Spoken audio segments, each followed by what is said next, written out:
Welcome to Making Room, a podcast inspiring people to accelerate change by being a catalyst, honoring creativity, and acting with courage. We are making room for the greatest potential of our community. Welcome, you are welcome here.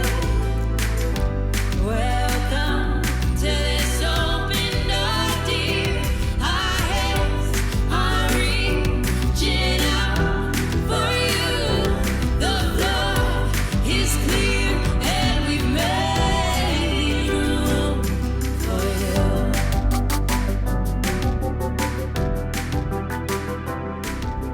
you. Here we are at the Making Room podcast. We're going to dive further in. We just had an incredible conversation with Michaela Binter, which is really going to push us further into our own learnings as leaders on creativity, what that means to us. Just like we had with her, we promised today is just going to be an invitation into seeing things differently. And we got that, from the conversation we had around creativity as a way of healing, as cultivating your voice, and the encouragement that's required, the space that's needed. And it was so inspiring. We hope you'll get a chance to listen to that one. But it's has caused me to think differently. I know we've been debriefing a little bit here today, but just want to go deeper, with all of you listening today. And Shivani, just want to start with you and some of the things around creativity that really are sinking in with you, and based on the conversation, or just, what are some things that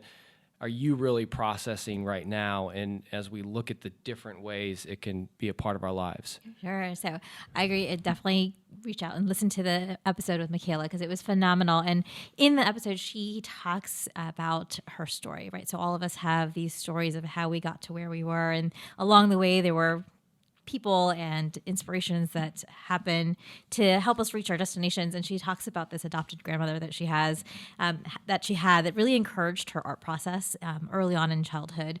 And it really got me thinking about when we're thinking about being creative, there's multiple elements that are required to be able to express your art or to have that creativity. One is really that inspiration, right? Like, who is that person that says, yes, go for it? Being that one loving, caring adult for a child, whether it's somebody in your own home or somebody out in the neighborhood, a teacher, an early childhood person, anyone really, someone from your faith who is able to see something in you and recognize that and be able to say, let's do something with that.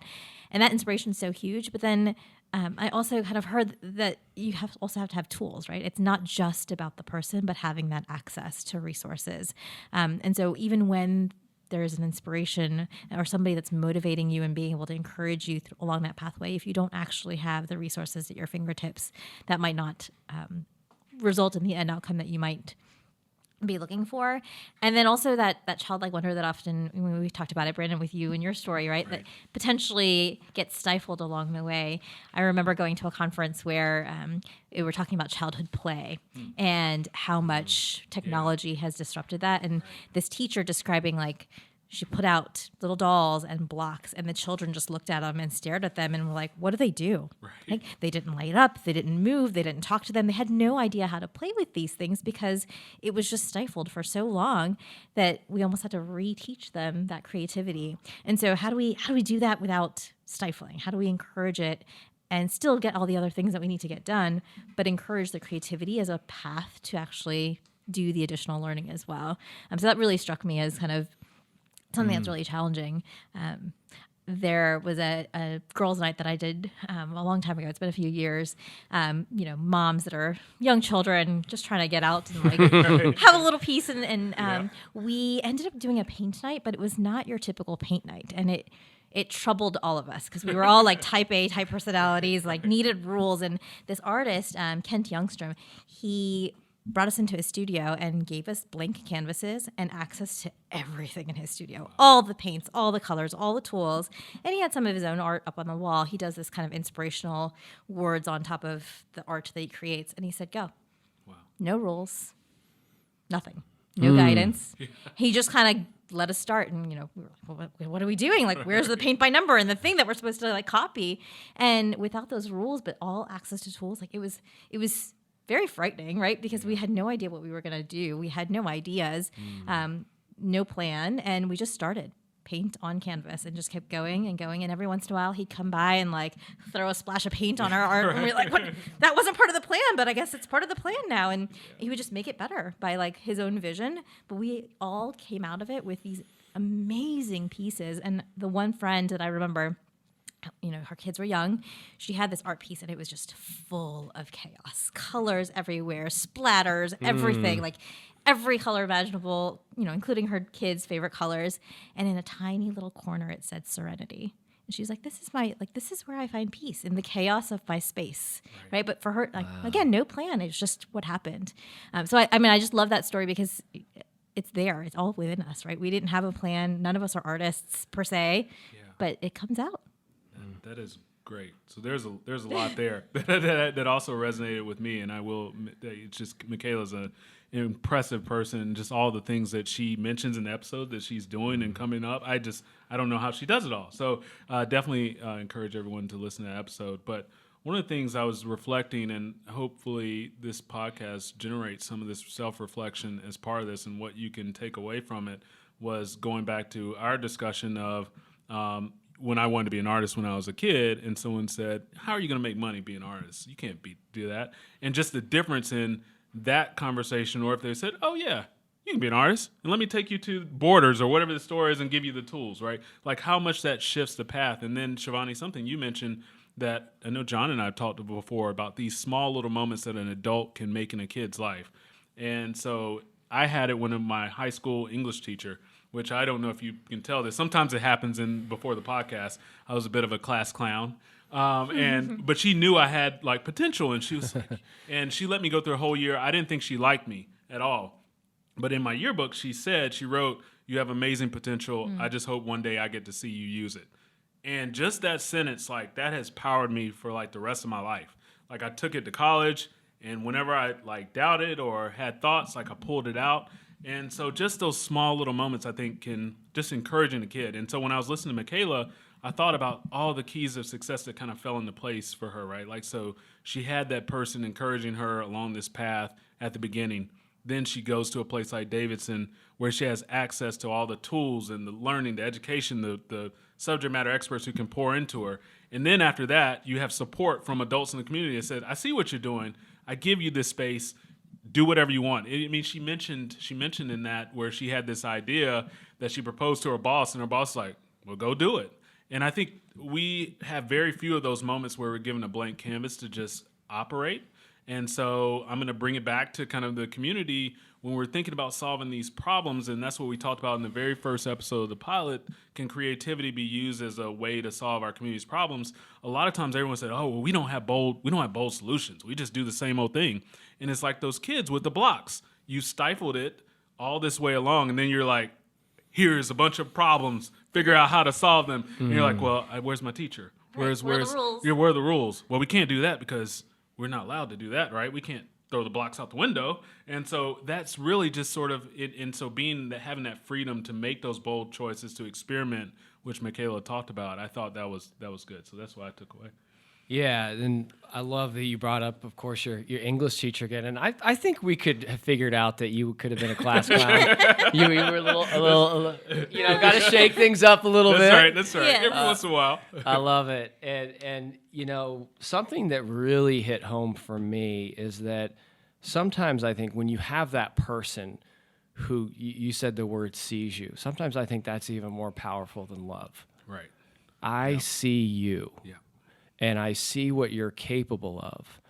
And to your point about like even someone who says, well, I don't know if you can be an artist, what we miss there is something else that Michaela said, is that it's really, and I found this in my own life, is that it's about the process. Yeah. So if we can give young people and a person of any age the room to see their potential, they're going to have to try and experiment. So even just the encouragement, even if it doesn't matter whether they're an artist or not, let them figure out if that's something they like. And the more we can do that, I thought it reminded me of my high school football coach, Todd Blyle. And I didn't have a whole lot of people that believed in me and what I was capable of growing up. And here was a guy that he was tough, and he was tough on me. But every time I came in there, he he would push me, and there was something that he instilled in me, which was to be a champion for people, and to never let anybody talk themselves out of something that you're capable of. And I think sometimes, and I'm watching Michaela do this out in the community now. I remember one time I asked about her if she wanted to paint a mural on this traveling van I had, and she's already thinking about another artist she could bring in. And that mentality of like how, if you've been given room, right, and she's worked her tail off to get to where she's had overcome a lot of obstacles, but then to start thinking about, how do I create these conditions for someone else to come behind me, but also this could get bigger, like this could grow quicker. And when I think about what Coach Blyle did, it was that. It was just this like, I'm going to be a champion for you, and then hopefully continue to do that. And sometimes that's really what people need to get going and to get started. So I love what you said also about the bringing other people in, the other voices. Like, there is this element of art where even Michaela had mentioned it about seeing her own art across on a wall with other artists and how they actually work together, even though that wasn't how they initially were created and intended. But even in the same way, when we're thinking about community change, when you have tapped into that creative piece, multiple minds and thoughts and hearts that are coming together, and how the end outcome's probably not going to be what you initially thought it was going to be, but it works together. It's not one person's idea. It's this creative, collaborative space that creates amazing ideas. That's a great point. I actually experimented with this earlier, not too long ago, a piece of one of my... So I've been trying to get back into art, reconnect with my childhood roots, but one piece of art I was actually doing just sketching something for my son's room, and my daughter came over and just took tremendous interest in, what are you doing? How are you doing that? How are you doing shading? And so we watched a few YouTube videos on like shading and lights and shadows. And then she was like, well, can I do it? And then it triggered, like, we were going to do this other project for her. And she was like, well, I want to do a piece of it. And part of me was like, you know what? It's not going to be the same if I let you kind of get in here and do it. But kind of in the spirit of that making room, it's like, you know what? And then this is what Michaela talked about. It's not just the adult showing you, here are your tools, go do it, but bringing you along and say, okay, you know what? I'm going to sacrifice the end product, or what I think the end product is, to bring you along through the process to climb that mountain, because it's about the process. And so I let her do huge pieces of it. And when we put it together, like, it was way better than I ever thought before. And I'll look at it, even though, you know, thinking about her at this age, that she did that and we did that together. And so it's more impactful than I would have ever done if I just kept doing it on my own. So that's the perfect example, Shivani, of what you just shared. I love that idea of, I think sometimes as leaders too, we get caught up in that end product, right? But what could our community be like if we were more focused on how is it made, who participated, and how many people grew as a result of that? And it is hard, right? Just like the other thing that I'm personally in my own life and creativity is also creating that time to be alone, right? And sometimes, yes, there's times for collaboration, but also I was struck by that too, which I think it's hard. Sometimes I can do more working with other people. So I'm curious for both of you, as what are outlets, you know, for how you cultivate your own creativity, and what helps you, because I think there's so many forms, right? We've all talked about this. It's not just putting, you know, paint on a canvas or drawing. There's how you are with your team. There, for me, sometimes my creativity is, I call it, I'm a curator of people. Like, I love people. I'm so interested in what they're interested in, which to me is an art form. So curious for you how you apply this idea of seeing people, and what are things you do as practices at home, and how do you apply it at work? Well, yeah, so I think going back to the artwork, that's been really good for me. And at first it was like, you know, I don't have time for this, but then or let me just do it. I think you may have been, John, the one who encouraged me, bought me some art supplies. So I heard you like art. You need to Cheap Joe's Art Supply, great store. Yeah, it is a great store. I actually was there yesterday. But anyway, so that has become a really good release valve. And what I've found is, even though I'm doing that when I'll do that on the weekend, it makes the weeks where I'm actually being a practicing attorney so much easier. And I feel like I'm better to start the week because I've done that over the weekend to kind of recharge. I'd say the other thing is just honestly, I mean, it's simple as being outside and being around nature for me, which is just, there's so much beauty you can see. Like I love mountains and just the beauty in the mountains and seeing that and just channeling that into other things you're doing. So I think those have been the two things for me. And especially through COVID, it's been outdoors. Everything is outdoors. Like outdoors is a safe space.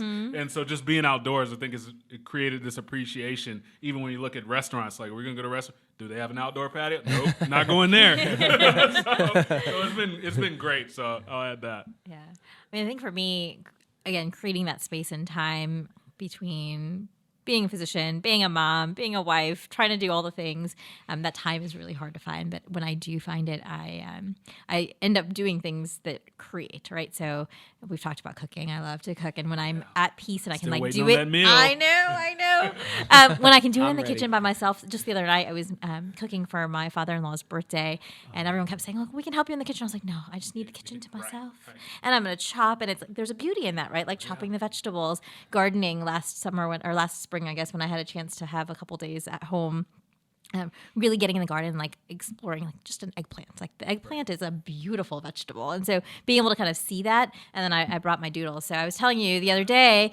I doodled and it was like Wow. extreme. I thought that was Brennan too. Wow.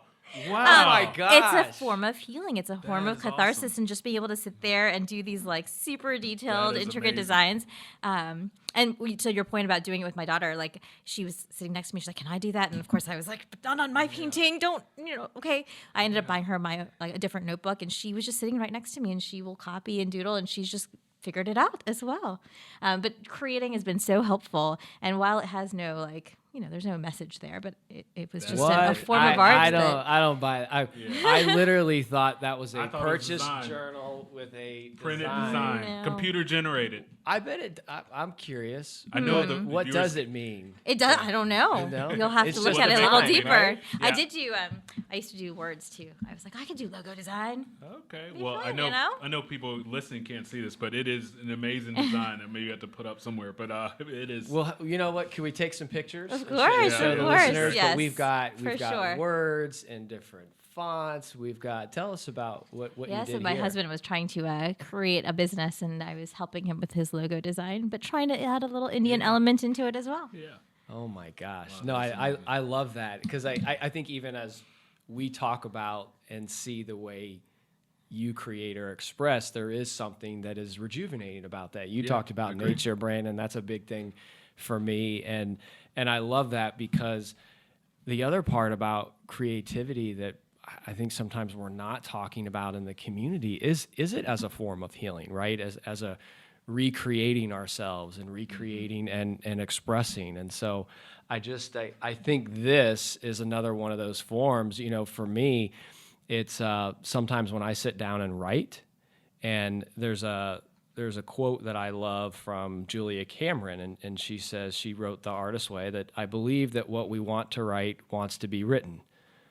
Probably just like the doodling. I believe that as I have an impulse to create, the something I want to create has an impulse to want to be born. My job then is to show up on the page and let that something move through me. In a sense, what wants to be written is none of my business. And I think you could replace the word written for doodling, Anything. painting, leading. Yeah. And that's the part that I'm inspired to be doing more. Seeing what you're doing here is it's just showing up for those moments, because sometimes showing up to me for yourself means you're going to show up to be at your best, for your team and for these bigger ideas that you both of you have talked a lot about. Yeah, and I think the same point about the healing is that while it's so important for your own self, right, making room for yourself and allowing yourself to have that healing moment with whatever form of art you might be drawn to, or whatever form of creativity, but there's also this community healing that happens around that as well, right? Whether it's looking at the art and seeing yourself in it, or Right. seeing a message, or having something touch you, or walking away from it, or actually being engaged in the process, or seeing your own art in a space. There's something about that does amazing things for a community as well, to be able to share a message and express themselves. Yeah, and a way of expressing that you probably couldn't do in other mediums too, right? This not easily. It's just more open. People can interpret, which I think is really powerful. And going to then when you can have that chance to express, right? I think you said, both of you talked about bold ideas, and there's another. Y'all know I love some quotes, so there's Yes, you one do. from- Always I got don't know where 'em. you. I got a find few these here. quotes. So Sarah Elizabeth Lewis, she wrote a book called The Rise. She's a professor at Harvard. She's working on a project called Vision and Justice in collaboration with some of the best creatives. And I was really struck by something she said here. So I'd love to hear what y'all's perspective is on it. She said, inventions come from those who can view a familiar set of variables from a radical perspective and see new possibilities. And so as we're thinking about literally bold ideas and new ways of seeing, for y'all, what's a radical perspective that you feel we all need to see in this community? What's something that you're sitting with or maybe even thinking about that we can hear more? You put us on the spot. Put you on the spot. Well, I'll let you Well, noodle. no, I, Go- you well, get ready? no, I have an answer for you. Okay, good, because we're talking about creativity. So a lot of what we're talking about is a lot of what we need in terms of expression, bridging gaps, divides, bringing people together, community healing. All these things are things that we need, and we're saying art helps you do that. And I know art has been a big topic in our community, but I think a radical way of thinking is not thinking about sort of art as something that's on a page or something that's in a museum, but just thinking about the creativity that we all have and how do we bring that together. And so maybe maybe that is going back to rethinking our education system, right? Like maybe it is we don't need to stifle some of this creativity. And what I've liked about Michaela talked about in the story, like her mom wouldn't let her paint on the walls, but would give her other flexibility. And we, and for a while, we stifled our kids and like, we're not going to let you do that. But then it was like, you know what? Fine. You can take the recycling, you can take the toilet paper rolls and make a rocket ship out of it, whatever you want to do. And that creativity actually speeds, it blends into like STEM work, right? Where you would say, oh, well, you can't do art. You need to do STEM. You need to do math and science. But that is it. Like it's creating, and I've seen their creativity, and I go back to kids because I feel like that's a little bit of the purest form of what we're talking about. I've seen their creativity turn into, well, this is how I would do the math problem, right? And so I think this rethinking all of that, the structure, the silos that we have, the fact that in this community we have a corporate community, we have a creative community, and they're separate and they may not trust each other. Let's bridge those divides and let's say we're all creatives in some way. How do we plug in our creatives in our community, like a Michaela, to help pull that out of us? And how do we support them from the other side to get them what they need to continue to grow and all work together? So I don't know if that's as radical as you would hoping for, but that would be my answer. I love it. I Yeah. love it. I mean, I think for me, and I'm going to bridge a little bit off of what you said, that there is, I believe in children so much, right? Yeah. They have all of this in them, and even the inventive nature, like not just the educational math science things, but also social justice matters, right? Like you put a problem in front of a child's face and they use their creativity to come up with solutions that are amazing. And they're not thinking just about today, they're thinking about long term as well. And it might not be totally plausible or logical. Right. My example would be my daughter. She really has gotten into inventions recently. So she's been drawing and coming up with things and then asking us like, okay, what are the materials I need to actually make this happen? Her most brilliant, and I'm so proud of this invention, she decided that she was going to invent this pod for people who were homeless. Wow. But in the pod, there would be like this communal area where people could like, eat and gather and things like that. But each family or group of people would have their own pod outside of that was transportable. So it allowed for choice, right? Here's a little child who's giving someone human dignity to say, like, we're not just going to force you to be in this space that we have decided for you, but you take your pod wherever you want and you go, but you're always welcome back home, right? You can always come back here to get what you need and to have that community. And while that's not, I don't know about flying pods anytime soon, but the idea of that and creating that space for someone, that's in a kid's brain, right? And so the radical idea, I think, for me is just like, let's listen. Let's listen to our children. Let's listen to our youth and actually use that creativity that they're so much closer to oftentimes than we are, and design and come up with brilliant ideas. I like that. And Michaela was how old? And she's like spurring all this conversation. So that's the point taken, right? So 23, yeah. No, it's so true. And Sahana's 6. She's 6 years old. Exactly. Start you on. So, I think that's the big part of creativity that our youth has too is curiosity, and when you still have that, and adults sometimes, and this is a product of injustice and oppression, is that when you've been told no or not treated well or marginalized, it can create the mindset of, well, this won't work. And what our youth has is there's less of that. And some have had a lot of difficult things happening based on our community. But I noticed it in a high school, of when you create those conditions for them to say what they want and to really divert. We didn't even have to talk about diversity, and that was natural to them. It's like, we want to learn about cultures, and we want to celebrate Asian American culture just as much as Black culture and Latinx culture. And those were things that were just like a culture of welcoming and belonging. It was much more natural to young people. So that's for me. That's how I'm with y'all, is just sometimes I think in this community, and if you're trying to stop drinking soda and you're drinking Coke, I think in Charlotte sometimes we say, oh, I'll just start drinking Mountain Dew, right? Which is not doing anything if you're trying to have less sugar. We need to start over. We need to go with the water, right? And I think the youth are our water. The youth are the hope.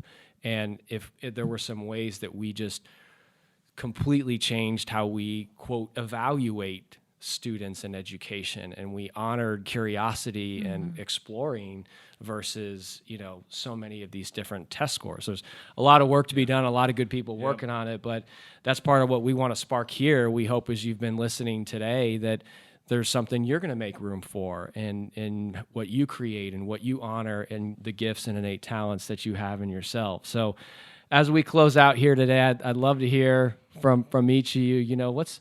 What's one thing? We got a chance to talk with Michaela. We've been talking, the three of us today. What are you going to make room for, in your life and your leadership going forward from today? So I think for me, I'll do 2. Am I allowed to do 2? Of course. Take mine? She's taking Brandon. I think there's 2 big ones. I think that making room for ourselves, for myself, is really important. And as I listen more and more, to you, Brennan, picking up your art as well, and taking bold moves for you, John, just being able to say, you know what, I'm going to do it.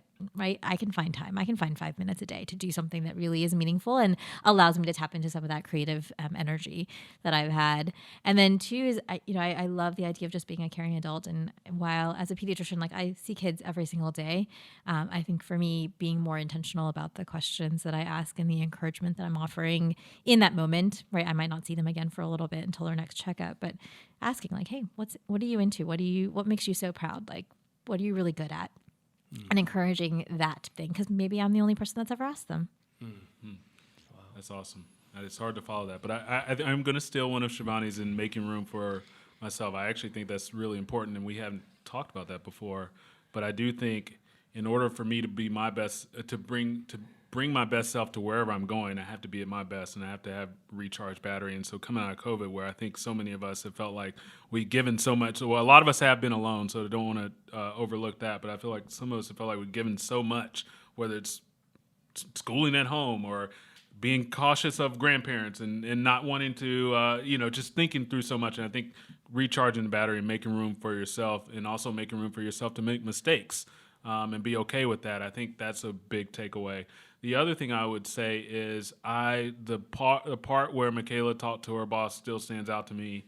And so for those of us who are leaders, I think making room for others to propose things and for you to say, you know what, just go do it. Just go do it. I don't care. I'll have your back. I'll support you. You go do it. We'll face the consequences. And it may not be perfect, but let's see what comes out of it. And so I think in interactions with my team and others, just allowing that to happen. I love that. We hear no so much. I like the yes.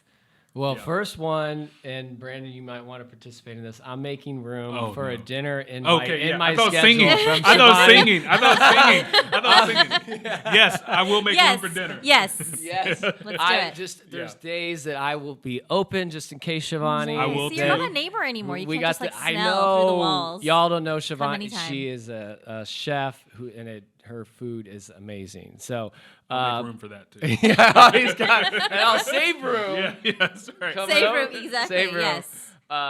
But for me, it's that the small. I was listening to the author of Atomic Habits, James Clear, and for me, it's that writing. And sometimes I think spending that time getting out my own thoughts is hard. And so one of the things he said that I thought was great is, instead of like scheduling an hour saying this is my writing time, like just wake up and write 2 sentences.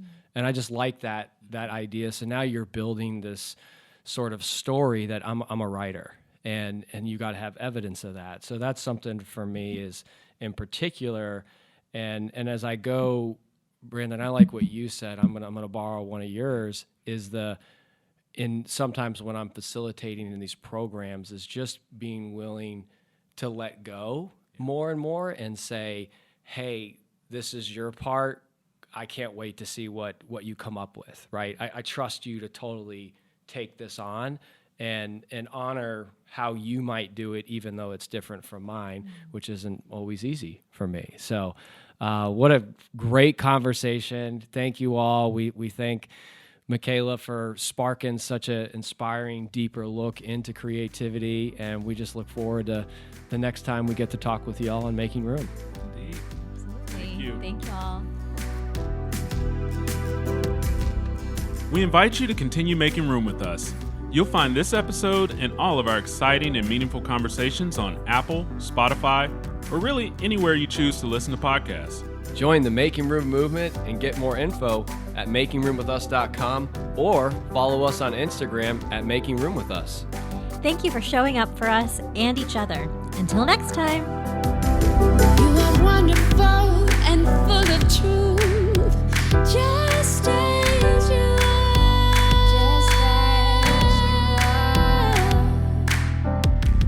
You are wonderful, so full of truth, just as you are. You are wonderful, so full of truth, just as you are, just as you are. You're welcome here, just as you are.